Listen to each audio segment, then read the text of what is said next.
ఎడారిలో సెలయేర్లు మార్చి 17.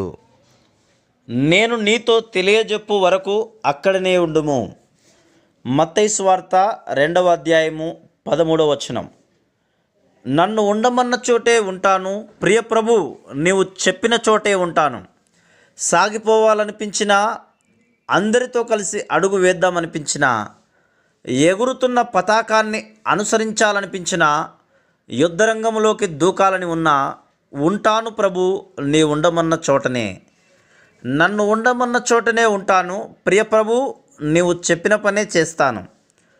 పొలం చాలా చిన్నదైనా, సారం కొదువైనా, వ్యవసాయానికి అనువు కాకపోయినా ఉంటాను.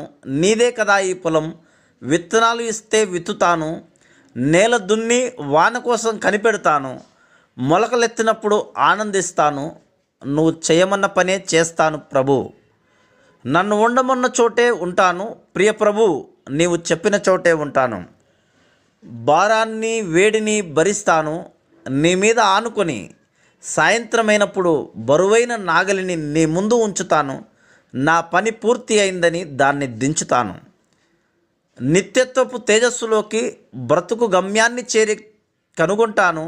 నిలిచి ఉండడమే మేలు, సాగిపోవడం కంటే నిలిచి ఉండమన్నదే నీ ఆజ్ఞ గనుక.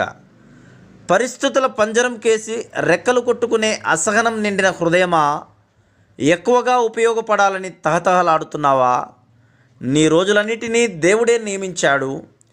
ఓపికతో నిరీక్షించు. జీవితం చవిసారం లేదనిపించిన వేళలే నీకు బలం చేకూరే సమూహాలు.